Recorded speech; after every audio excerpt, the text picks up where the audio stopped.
This is Smart Investing with Mike.wren. Securities and advisory service offered through KMS Financial Services. This is Smart Investing with Michael J. Wren. With Michael's producer, Chris Martin. You can email us your questions. Go to smartinvestingshow.com to see how. For I have the pride, the privilege, nay, the pleasure of introducing to you the one, the only. This is Smart Investing with Mike.wren.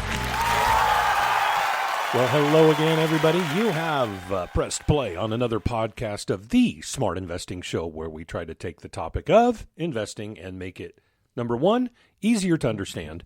Number two, get you good, relevant information on each and every show. And thirdly, we try to be entertaining. And with the entertaining portion of that is usually kind of me, but a lot of times Mr. Chris Martin, that is drinking a something that's called Game Fuel. And if you are somebody my age and into cars, it looks like he's drinking out of an STP oil additive can. I mean, what's on the top there? Well, it's like some plastic. It looks like you shouldn't be drinking it. It looks like you should be pouring it in an engine. Well, so while you were on the phone call, yeah, which was about, I don't know, let's say 10 minutes. Yeah. It took me 6 of those minutes to figure out how to open this can. It's the Mountain Dew Game Fuel thing, but look on the side. It actually says tutorial on how to open the top. You got to bust a seal, then you got to pop this open and slide the tab back. Like I said to the listeners, just imagine the STP oil treatments of old. So and yeah, I'll be on Facebook, Smart Investing. If you buy one of these and need help opening them, I now know how to open them. So you can, if you find any instead of of these Dew things, instead of how to fix your washing machine, this is how it is. Yeah, I'm going to do a video tutorial. On YouTube. How to open these up. Well, and I can't see because I'm old, so I got to hold the can back just right so I can read the instructions on how to drink what's inside. And I have to tell everybody that I met Chris at the front door with the candy bowl, treating him like he's a normal trick-or-treater. I actually got a chuckle out of you. I was dressed like a 50-year-old with a bad back. I dressed that way last year, but I was only 49. So, Yeah. You actually chuckled at the. I got a chuckle out of you. Yeah. Every now and then, I like to throw you a bone. Yeah, and then we were going to talk about new Star Wars Mandalorian, and then have it go into be Disney streaming service. But then I got a phone call, as it always. Then the dreaded phone call. Dun dun dun. Dun dun dun. It's never ending in here. You have 6 or 7 phones laying across your desk each. Each for a different client. You have phones for a different client all the time. Different grades of clients. Different grades. You know what, Bob? You've been doing pretty good. I'm going to give you this new number. Oh my God, I need to do that. Like the first one is the Imperial March. Yeah, you're kind of letting the cat out of the bag. But yeah, I could have different phones for different tiers of clients. I need to say that. Some clients that are listening to this, I think they're going to get a gas out of that. That's going to be funny. Different ringtones. Like brand new clients would be like and the Imperial bad March. Clients. It's a simple burn phone where you see the spy operative take the thing out of the back and smash it. They're not going to last. And then by the end, they can never contact me again. Like the good ones are just like, I don't know, the Partridge Family singing "Hello World." It's like, oh, okay, I can get that one. That one's easy. I can deal with them. Yeah. If I had time to program in all that stuff, I would, because that would be fun. You have DEF CON clients. Yeah. Oh, it's Bob. He's a DEF CON 3.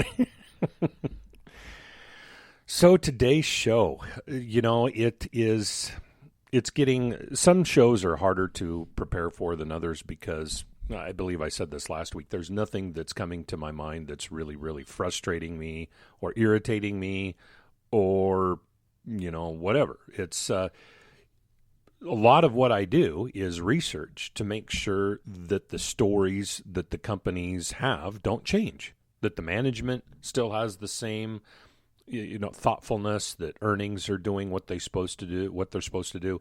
Earnings going down for a company in a quarter or in a year, it's not a big deal to me, because if a company's doing what they're supposed to be doing, let's say that they're trying to stock up for some sort of business that's coming up, or if they're trying to, trying to get one up on the competition. Their costs are going to go up. If they're trying to be the ones that have the most widget, like a gaming console or something on QVC or who knows. If they're trying to, monopolize or corner the market, they want to buy all the production out of whatever factory that they're dealing with, and they want to get it bought quickly. They want to get it to market quickly. That way their competitors can't do it as quickly as, you know what I mean? So they're to the market first. No, So, I think that's... I don't want this to go to your head. What? I think this speaks a lot to what the podcast is, because we're not doing this every other day. Oh, so there was a tweet, and then we do 45 minutes, and there was the head of this company had an affair, and it's like we're not really paying attention to the news, so it helps a little bit. Yeah, I don't pay attention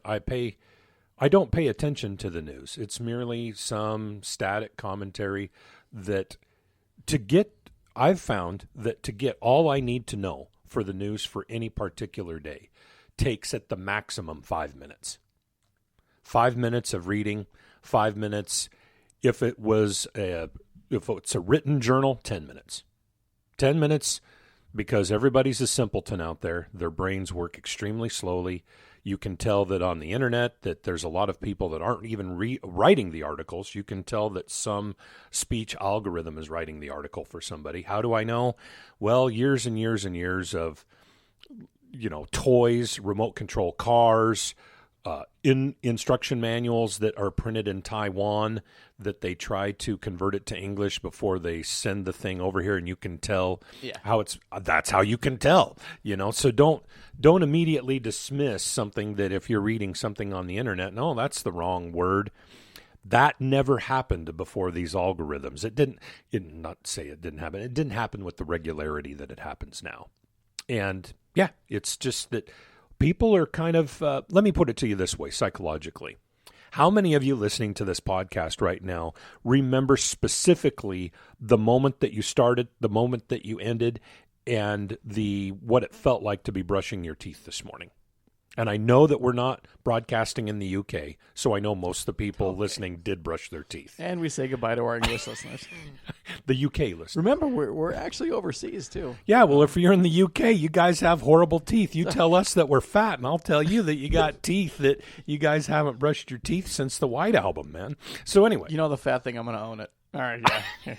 You got us on that one. Bill Burr did a live comedy stand-up over in Britain, and one of his opening lines was, "You guys are kind of fat, too." Yeah.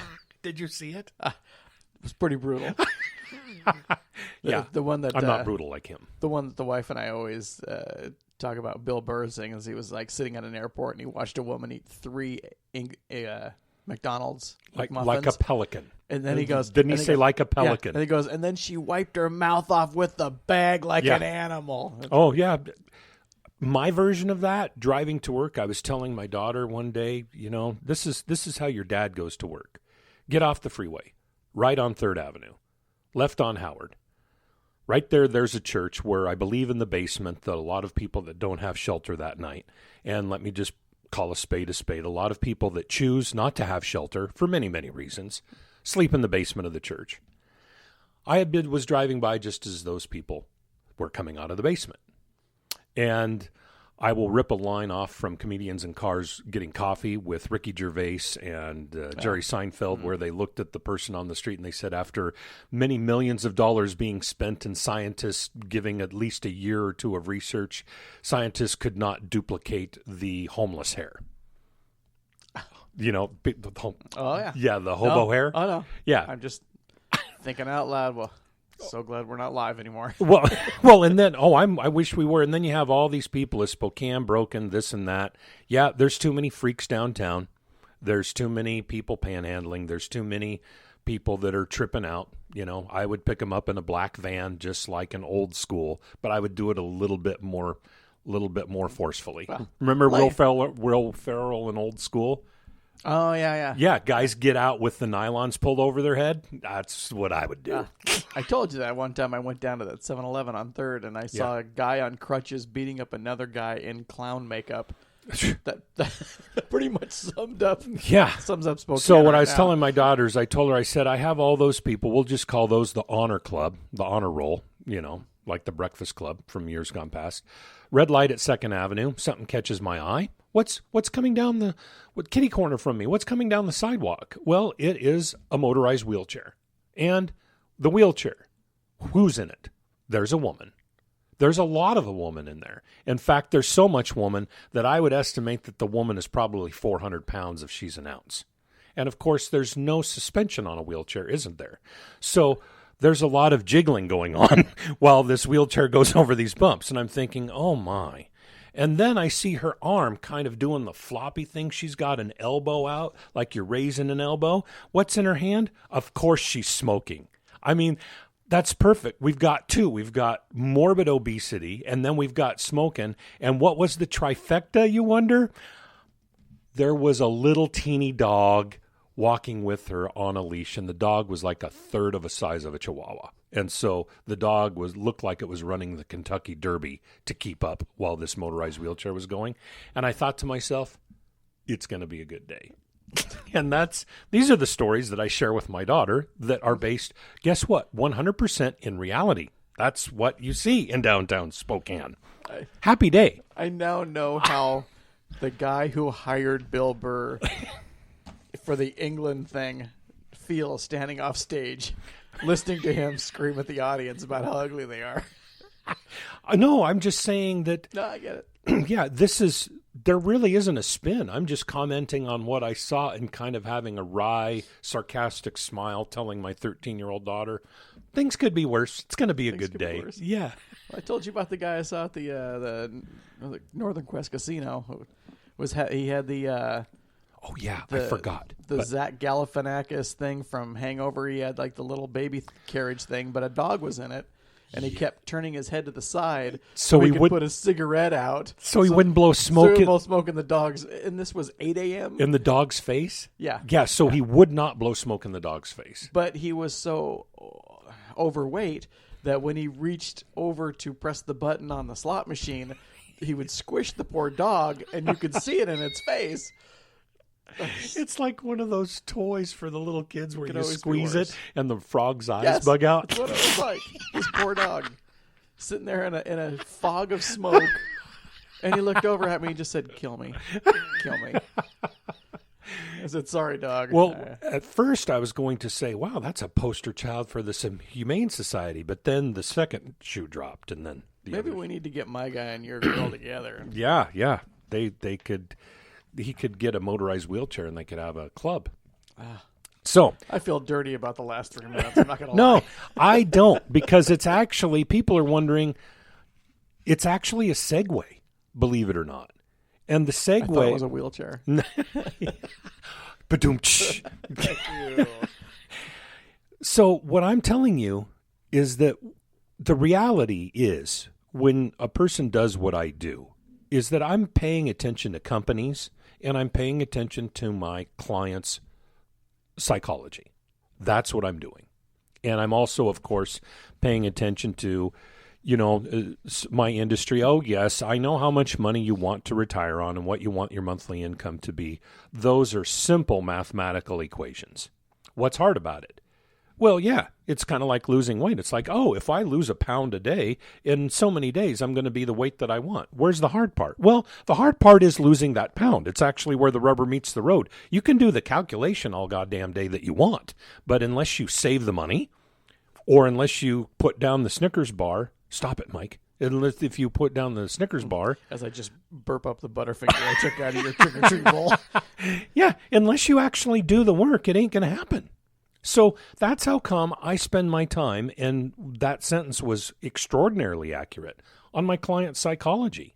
I know what the math is. I can spot from 30,000 feet in the air if somebody's living a lifestyle that will allow them to be an investor, just from their behavior.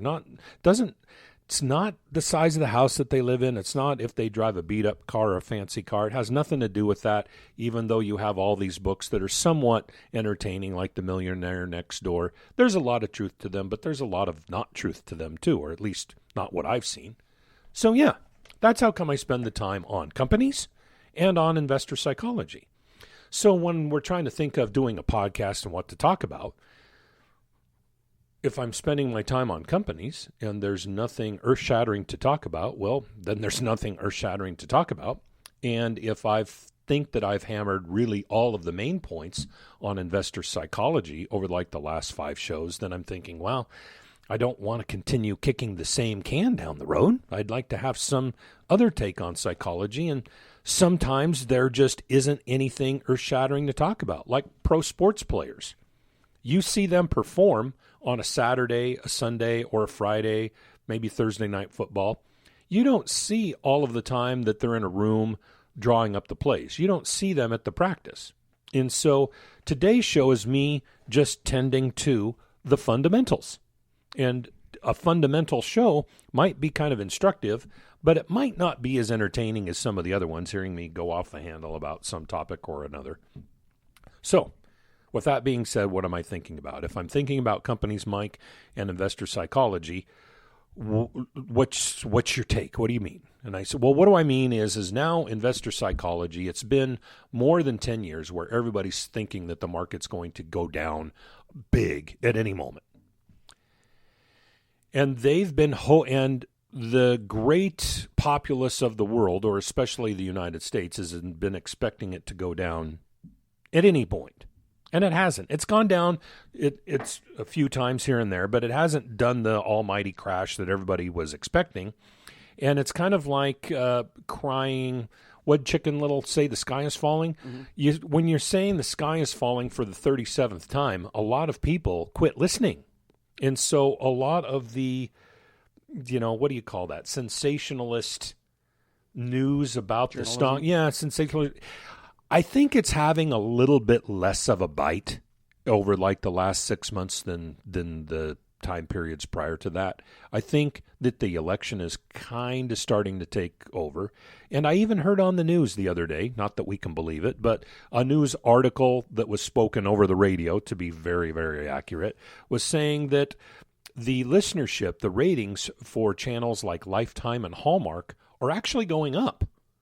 Even though about this time of year they do, yeah. Yeah, and they started going up a little bit sooner than normal, and they liken it to people trying to watch, God forbid, some feel-good TV instead of reality TV, or instead of makeover, or the contrived stuff. Before, we're just a giant pendulum. I mean, we'll go all the way one way, and then it's, I've had enough of that, and then we'll swing too far the other way. Yeah, and one of my clients is big time. They actually work in the political arena in Olympia, and they're so matter of fact, and Jay, and they say, listen, and it was, I can't remember their percentages, 40 some odd percent are Democratic, 40 some odd percent are Republican, and you would not believe for how many decades that's been true. And so they're talking about the little wiggle room in between those two big groups. So even said like that, it's like, oh, that takes a lot of air out of that balloon. Yeah. I mean, you're going to have your hardcore people that have... Yep. And then you're going to have people who are just, I'm so tired of this. Yeah, and then you've got people that are, kind of bred pessimists and bred optimists. That's kind of what goes on. So... that's as far as the investor psychology that goes on. That's what I've been kind of noticing as a little teeny bit of a lull of the fever pitch, though it can crop up at any time. I've had a few calls, people worried about, let's say Boeing, or let's say, the cigarette companies. The vaping thing has been huge in the arena, and I'm sure people kind of look at me and say, Mike, why would you even bother talking about Philip Morris International or Altria? Because they're companies that are kind of too easy to not own. You know what I mean? It's easy to just summarily dismiss them, but it's only easy to summarily dismiss them if you find that making money is easier than falling off of a log, and that if you think that deciding on which companies to invest in is easy. It's not. So I like to keep my options open. And the facts is that I don't know the exact numbers, but it's either close to zero or at zero that the people that have been harmed by the vaping cigarettes are people that have kind of made their own moonshine and decided to vape it. Whether it's hemp, marijuana, whatever they've put in their propylene glycol and tried to, enact and get a smoke out of it, it's killed them. Well, to me, that's just the normal human condition. They made their own moonshine and it bit them. And so what I mean by that is it's either at zero or close to zero, the number of vaping deaths or vaping problems from mainstream companies like a Juul. Juul have been thrown under the bus with everything else, and I don't want my kids to vape. I'm not advocating that. I'm just saying accuracy. People are saying the company's going to go broke, and well, in actual point of fact, the product that they deliver is quite harmful, but it doesn't cause the death and destruction so quickly that everybody is saying about. I'm saying that it might cause death and destruction at a more slower rate than what the news media. Okay, good. Yeah, I'm not giving it. I'm trying to give it a. But it's the knockoffs that are making them. Yeah, I'm trying to give it an accurate spin and not a force spin and not a negative spin. Just tell the truth. And then the truth of the matter is that Juul is going to sell that stuff, which I wish that people wouldn't vape. But as far as my own kids not vaping, that's where my responsibility's done. I'm not going to go on the street and hold a flag out that says stop vaping and try to save the world. I've got other things to do. Oh, no, I want people to vape. Why? Because when the apocalypse comes and we start eating people, a lot of them are going to taste like blueberries. Yeah, strawberries. It's going to be nice. Pre-smoke. Yeah, you're just pre-smoking yourself. Like that little... I appreciate it. Like that little red bark you get on the really, really cheap barbecue pork at the horrible Chinese restaurants. Yeah, that's it, Mike. Keep vaping. You're just putting a nice tasty crust on we'll yourself. put a dip of the tricep muscle in the hot mustard and then in the sesame seed, and you're good to go. Once the bombs start going, you're already going to be fried, so you're instantly like blueberry jerky. So... it means a company like Juul, maybe their earnings aren't going to be as horribly cratered as people think that it's going to go to zero. And Altria just released its earnings the other day, and let's say a quarter to a third of their investment that they've made in Juul, they've actually written off their books as a loss. Okay? That happens when companies are trying to diversify. So I know that this isn't the best subject to probably broach when I'm talking to an unfiltered audience that may not know where I'm coming from.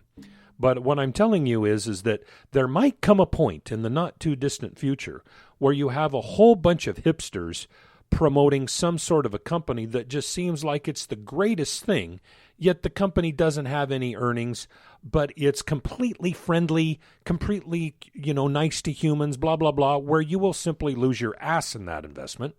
And you, on the other side of the aisle, you will have maybe a company like Altria or Philip Morris where they actually make a profit and they're actually not going to zero tomorrow. And by the way, somebody that brings up this kind of a thought bubble, this kind of a thought puzzle, isn't just me. If you turn to page 42 of it's not this one. It's You got to go look for it. No, James Grant. If you search James Grant, he's a writer. He does his own thing, but he also writes for the last page of Barron's magazine. If you search for him, his most recent article compares and contrasts a cigarette company to SoftBank. And kind of, it's where I got my idea. It's like everybody, what glitters for all these people that say, oh, this company's saving the world and it's so cutting edge. It's kind of, might be at a little bit of a bubble. And the company that everybody just chooses to hate might be at a really good deal.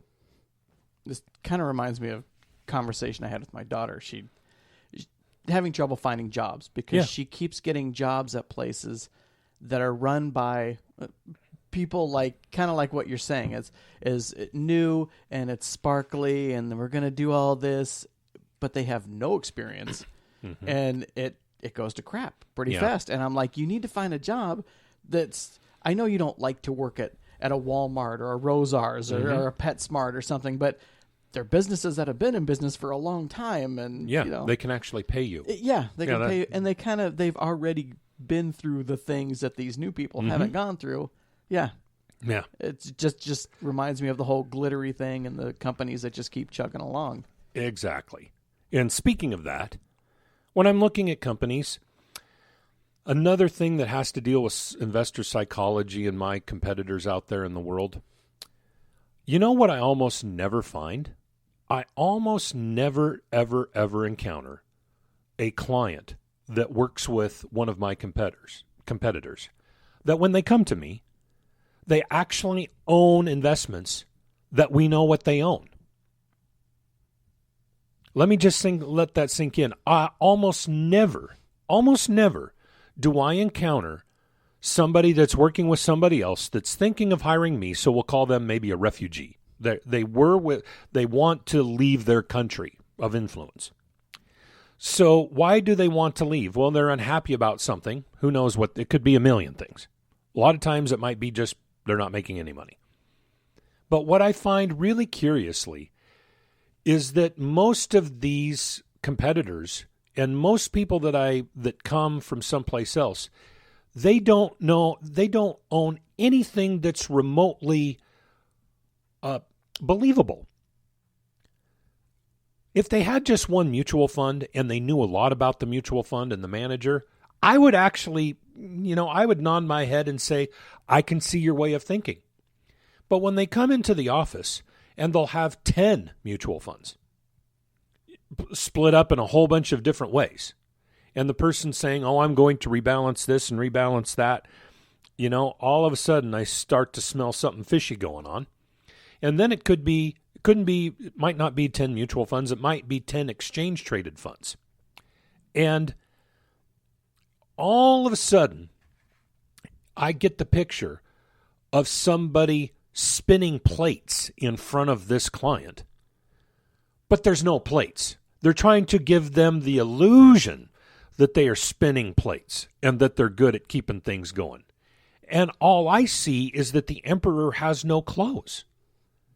Because when you own too much of one thing, when you own too many things, when you own hundreds of different companies, what the hell does that say about anything?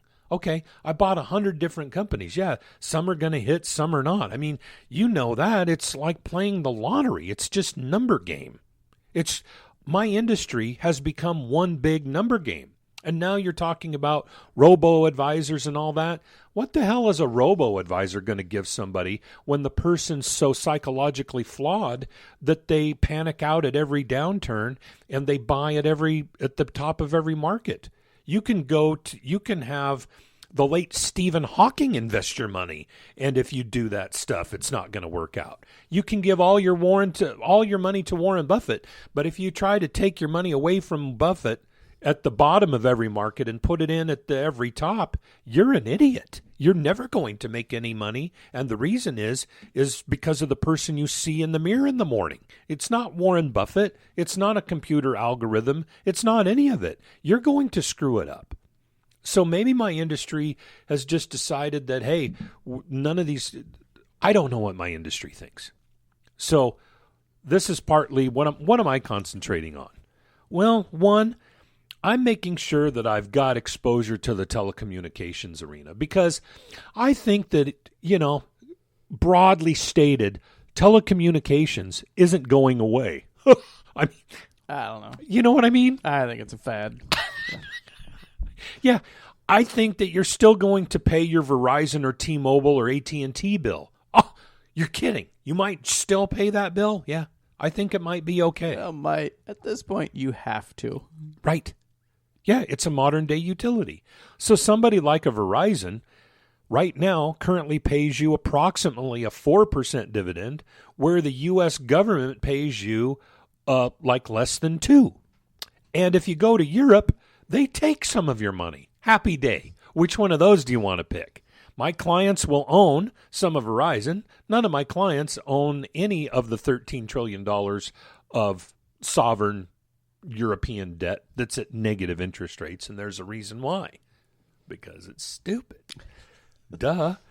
So, Qualcomm, you might not have heard of them. You should probably look them up. They invented digital cellular communications by code division multiple access. CDMA technology is the technology that originally came out that shrunk the phone from a shoe to the size that the phones are now.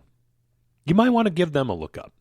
because they're consistent and they provide a lot of the technology that allows your cell phone to work, okay? Their dividend yield is somewhere around 3. That's pretty nifty. Another thing that I keep an eye on is drugs and biotechnology. By the way, what's nice about the telecommunications arena, they don't sell cigarettes, so you don't have a lot of people that are throwing rotten vegetables at that industry. That industry is moving forward, and it is a fact that 5G will be coming out at some speed. So the fact that people still pay their cell phone bills and their wireless internet and all of that, and the fact that 5G is coming out, and it's a fact, I'm kind of done. We'll move on to the next industry. Next industry I keep an eye on is drugs and biotechnology. What's the bad thing about the industry? Well, the bad thing is when you're developing drugs, sometimes you're going to screw up and you're going to kill people. It's just kind of like building airplanes. It comes with the territory. Your screw up isn't, oh, I scratched your car. No, your screw up is that you just crashed an airplane, or that this new experimental drug isn't doing so well. With the drug industry too, it's a political football. So, this company, oh, they save lives. No, they killed people. No, they saved lives. No, they killed people. That's usually how it goes. And they've got enough money that you've got this opioid epidemic. It's a true factual thing that's happening. But I've never heard any journalism out there talking about the people that actually take the opioids. I understand that if you're prescribed it and overprescribed it and a doctor, tells you to do it. I understand somebody getting addicted out of the blue without intending to. Right. But, I mean, there's people that don't even know they're getting addicted. Right. They've right. never taken medicine. So. You're right. But there's also some people, I've never had one article ever talking about the responsibility of the people taking it. Never once. It's always about the companies over and the doctors overprescribing it and overselling it. And I know that is actually factually true. But there's also another side to the equation that everybody talks that nobody talks about, and that's the fact that you don't have to take the stuff all the time. Okay? I knew a guy who was getting prescribed them, and he said, "No, you got to give me something else Yeah. because I don't want to get addicted to it." Or I'm just kind of afraid to it. I mean, I've got family members of both sides of the thing that have very addictive personalities and ones that don't have I've seen both sides. So in actual reality, I've never heard or read an article produced that talks about the responsibility of the person making good choices for their own body and self into the future. That might be kind of nice to hear. Maybe they should put that on the Hallmark Channel. We're successful because we didn't take drugs. Well, okay, that'd be a good show. Maybe for Saturday morning cartoons, I hear Felicity Huffman and Lori Loughlin are looking for a couple of things. Perfect. Okay, I'll hire them. So As soon as they get out of prison. In the drug and biotech arena, you've got companies that are doing amazing things.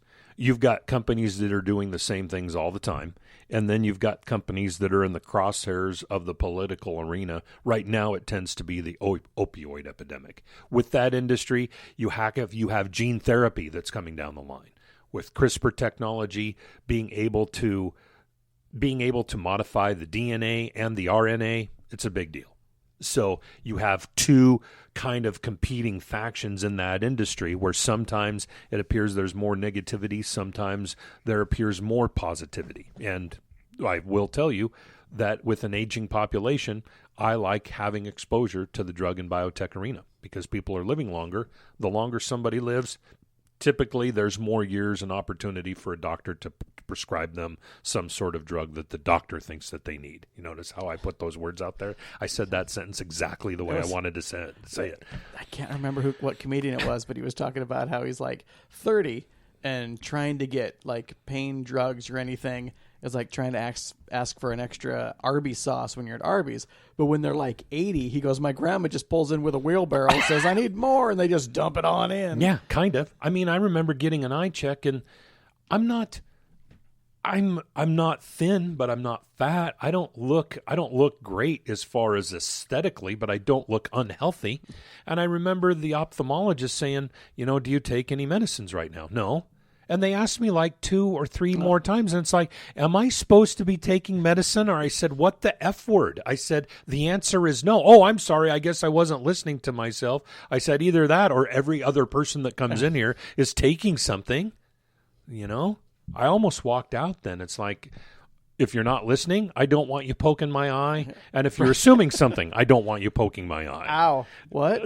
I wasn't listening. Your finger's in my eye. What? Yeah. Sorry.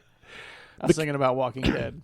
The chemical industry. I pay attention to that. Okay. Why? Well, because unlike the pharmaceutical industry, the chemical industry deals with chemicals too, but they're not necessarily ones that you take. They're just look how much plastic is in our world. Okay. Look how many chemicals are needed even for something as simple as like toothpaste or paint. Okay. A lot of the building blocks for those industries could be construed as natural gas. Natural gas here in the United States is one of the cheapest areas to deal with it on the planet Earth. That's why the largest construction project going on in the United States right now is in western Pennsylvania, shy of 400 acres. Royal Dutch Shell is doing a huge petrochemical plant. Huge. Look it up on the internet. You'll probably end up learning more than me. Of course, in the high-tech computer industry, I definitely want exposure there. Why? Because 5G is a thing. Because artificial intelligence is a thing. The Internet of Things is a thing. You've got robotics, which is a thing. All of that happening, you need more computer chips. Whether little stupid ones that just tell your refrigerator to make more ice, to turn on and off the light after a certain time goes by, or pretty high-tech chips that are in your phone, laptop, Microsoft Surface, whatever you got. What are you laughing at?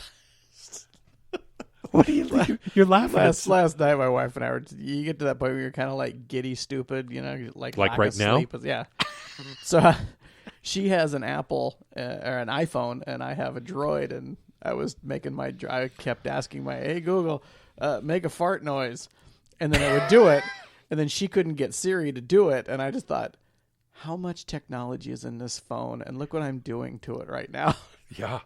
Just stupid things, smart things for stupid people. Now we all know a little bit more about Chris's home life. You know what, though? Weirdly, I said make a poop noise, and it kept linking me to 90s indie rock bands. Huh. Okay. I did that over and I don't know what that has to. I don't think Android likes 90s indies rock. So yeah, if you've just now turned down check these at home. If you have a Droid, if you turn down the volume of this podcast so the family won't hear Chris speaking, I understand. So anyway, in the computer and high tech industry, where it used to be more cyclical, you might remember the news where a computer chip manufacturer was going up because people were renewing their personal computers, and personal computers were new, so they weren't renewing them, and it was very cyclical. That business is becoming less and less cyclical with the gargantuan need for more computer chips. So yeah, I want exposure to this, and I'll probably wrap things up. Yeah, I want exposure to the financial industry. I want exposure to foods and staples, to industrials, to robotics. Food and staples? Yeah, like Kimberly-Clark. Not only food, but toilet paper, paper towels. Okay, I thought you meant food and actual staples. No. I didn't know what you were getting at. So anyway, why do I concentrate on that? Because when I am trying to allocate clients' assets and put them in a place that I think smart, there isn't a mutual fund, not even a Warren Buffett, that's as smart as some of these CEOs at some of these companies. That's why Warren Buffett invests in them and doesn't do it himself, okay?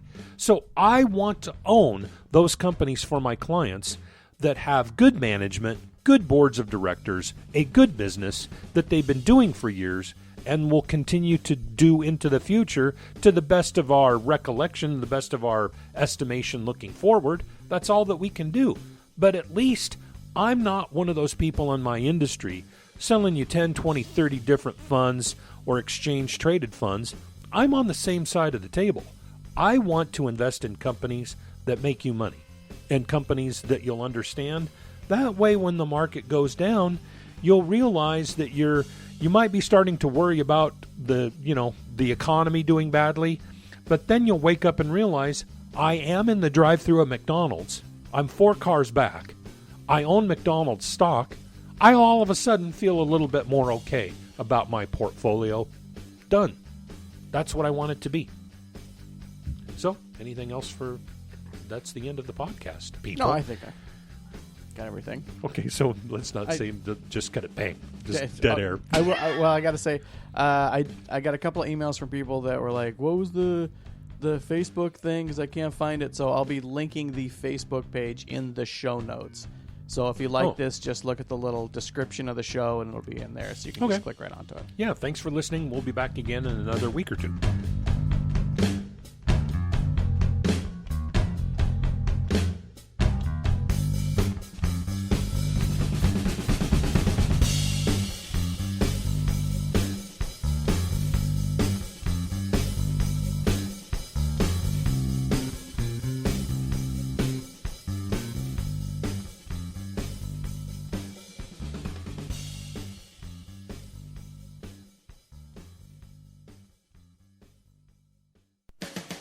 Any opinions expressed herein are given in good faith and are subject to change without notice and are correct only on the stated date of issue. Past performance is not always indicative of future results. This material is not intended as an offer or solicitation for the purchase or sale of any security or other financial instrument. Security, financial instruments, or strategies mentioned may not be suitable for all investors. Prices, values, or income from any investment mentioned in this report may fall against the interest of the investor, and the investor may get back less than the amount invested. This material does not take into account your particular investment objectives, financial situation, or needs, and is not intended as a recommendation of particular securities, financial instruments, or strategies to you. Before acting on any recommendation on this material, you should consider whether it is suitable for your particular circumstances and, if necessary, seek professional advice.